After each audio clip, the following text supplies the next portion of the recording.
Back to back, back to back, back to back, with the bell, with the bell. Back to back.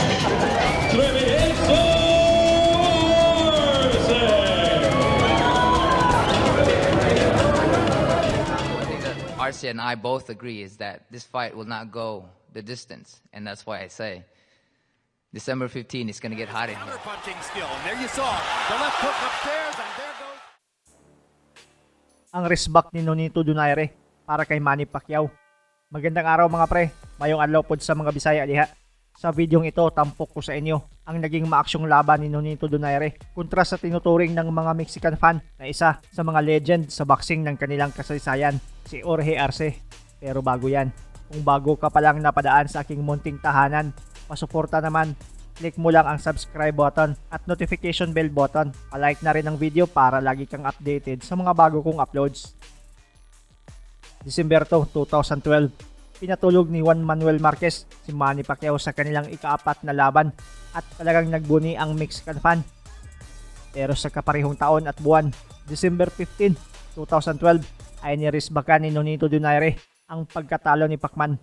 Naglaban sila sa isa sa legend ng boxing sa Mexico na si Jorge Arce. Ang laban ay para sa WBO World Super Bantamweight title at sa bakanting WBC Diamond Super Bantamweight title. Bago ang sagupaan, sa press con ay nagpakita muna ng respeto ang dalawa. Humahanga si Donaire sa veteranong si Arce habang nire-respeto naman ni Arce si Donaire, pero magbibigay daw siya ng sorpresa sa mismong show. Solamente decirles I want to tell you that what happened last Saturday with Pacquiao and Marquez is going to happen again. The new surprise. is the new surprise. He's been there for the longest time. He's a legend, but I respect the man. When I do respect somebody, I want to fight them. One thing that Arce and I both agree is that this fight will not go the distance, and that's why I say. Sa weigh-in nila, pasok ang timbang ng dalawa at makikitang respeto sa isa't isa. Walang trash talkan na nangyari kundi puro lang ngiti.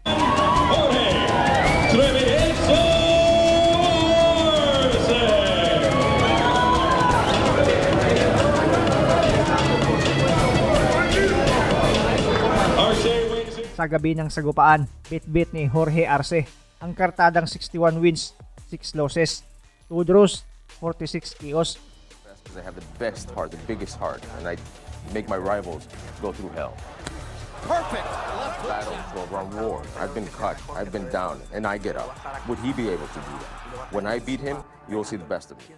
Si Nonito Donaire naman ay dala-dala ang boxing record na 30 wins, only 1 defeat at 19 dito via KO. Me, I'm a sharpshooter. When I have my target, I will take that target, and if it's in the right spot, it'll go down. Matangkad ng bahagya si Donaire na may 5'7 na height habang 5'4 and a half si Arce. Former bantamweight champion of the world de los Mochis, Sinaloa, Mexico, el legendario campeón Jorge el Rabioso Arce, the reigning, defending WBO Super Bantamweight Champion of the World, the Filipino Flash, Nonito Donaire. Dressing room. I want you to obey my commands, protect yourselves all times. Understood? Yes, sir. Touch him up. Buena suerte. Play Olympia. Sa mismong sagupaan, makikita talaga ang pagiging agresibo ni Arce, ang pagiging hindi takot umabante, pero ilang beses din naalog sa mga uppercut ni Donaire. Because he hasn't won a title yet.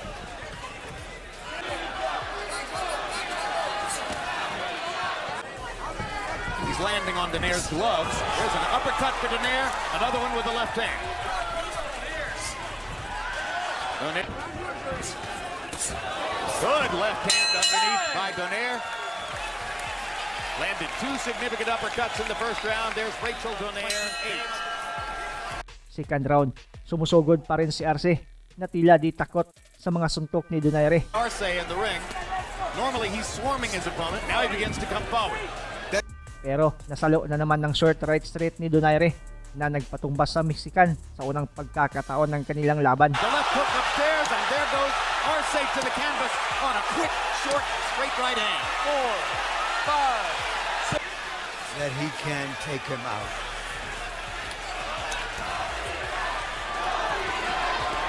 Now Arce boldly, brazenly attacking. Wind and be himself. It looks like knew as soon as he got hit that was going to happen, Jim. That's the type of fighter he is. He's a man in the ring. He doesn't... Good jab by Donaire. Down in round 2. Content now to score with the left hand. Arce tries to get at him with a left hook, partially blocked by Donaire. Here you see this knockdown. They actually trade right hands, but the bigger man prevailed. He was quicker. He got there first. And Arce touched the Even greater money, of which he makes as much. Third round ay makikitang turo talaga itong si Arce. Sumusugod kaya laging nahuhuli. What do you think Larry's meant to boxing, George? And what he means to boxing. He's the only person that if you... Champ, what are you doing? Well, I'm raising children, grandchildren, and great-grandkids. Can you believe that? I'm coming back. What'd you think of Pacquiao Marquez? Oh, boy, that was the most strange fight, but it was the absolute knockout. Hard left hand to the body by Arce. Arce becoming much more aggressive here now in round number 3. Tasted the canvas. He's taking the risk of walking in. And he's trying to pay the guy back, and that's dangerous. George Donaire is a very smooth boxer-puncher who's ranked by most among the top 4. Yeah.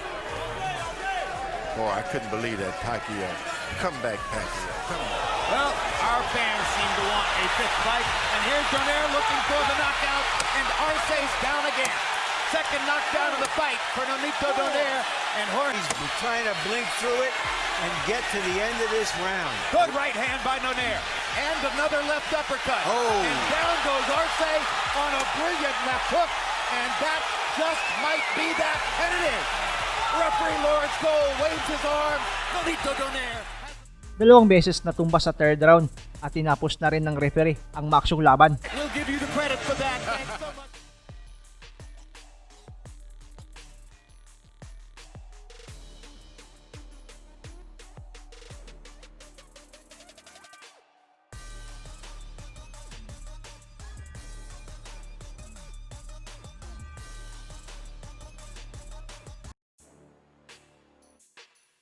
Panalo si Donaire via third round KO. WBO Super Bantamweight Champion of the World, the Filipino Flash, Nonito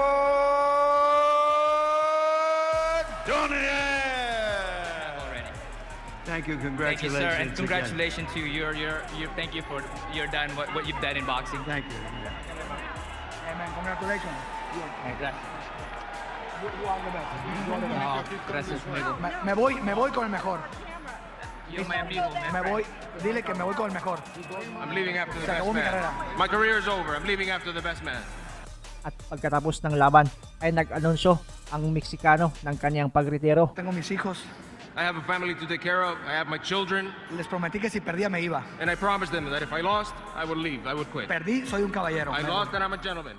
Bagamat nag-anunsyo ng pagretiro itong si Arce, ay bumalik pa rin ito sa larong kinahiligan niya. Lumaban pa ito ng 4 na beses at 3 dito sunod-sunod na panalo via KO.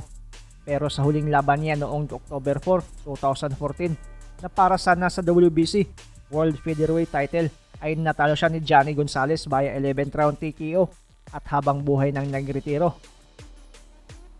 Gaya ng nangyari kay Manny Pacquiao kontra kay Marquez na tinapos ni Marquez ang laban nang patulugin niya si Pacquiao sa huling segundo ng ika-6 na round, ay katulad din ang ginawa ni Donaire.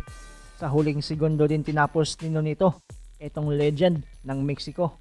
Matagumpay na nakarisbak itong si Donaire para sa ating pambansang kamao at sa kapwa Pilipino.